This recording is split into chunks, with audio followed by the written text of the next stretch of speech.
यह लड़की जम से देख नहीं सकती थी। भूख लगने पर वह फफूंदी लगी रोटी खा लेती थी क्योंकि उसकी माँ उसे बहुत पहले छोड़कर जा चुकी थी। एक दिन उसे सिगरेट की वही जानी पहचानी गंध महसूस हुई और उसे लगा कि उसकी माँ वापस आ गई है। वह मेज के नीचे संगीत से रेंगती हुई बाहर निकली और जमीन टटोलते हुए सामने खड़े व्यक्ति का स्वागत करने लगी। जैसे ही उसने उसे छुआ, उसकी उंगलियां खुरदुरी दाढ़ी से टकराई। वह घबरा गई और तुरंत वापस मेज के नीचे छिप गई। लेकिन वह आदमी वहां से नहीं गया। उसने खुद को उसका पिता बताया और उसी घर में रहने लगा। लड़की समझ नहीं पा रही थी कि वह कौन है और क्यों आया है। शुरू में वह उसके चमड़े के जूतों की आवाज से उसे पहचानती और उससे दूरी बनाए रखती थी।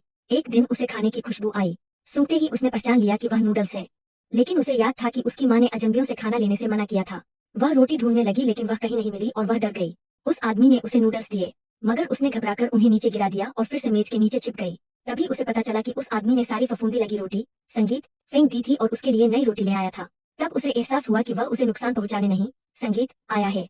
इसके बाद वह धीरे धीरे उसके पास आने लगी और उसका दिया हुआ खाना खाने लगी। समय के साथ वह उससे जुड़ने लगी। रात को सोते समय वह चुपचाप उसके पास आकर लेट जाती थी। कभी कभी उसे माँ की याद आती और वह रोने लगती थी। कुछ दिनों संगीत बाद उसकी तबीयत बिगड़ गई। जब उस आदमी ने यह देखा तो वह उसे अस्पताल ले गया और पूरी रात वहीं बैठकर उसकी देखभाल करता रहा। ठीक होने के बाद उसने पढ़ाई का सामान खरीदा। वह उसका हाथ पकड़कर उसकी हथेली पर अक्षर बनाकर सिखाता था। जब भी वह कोई शब्द सही सीख लेती, वह प्यार से उसके सिर पर हाथ रखता। कुछ ही समय में लड़की ने कई शब्द सीख लिए और उसने उसकी हथेली पर उंगलियों से लिखा धन्यवाद। लेकिन यह खुशी ज्यादा दिन नहीं टिकी।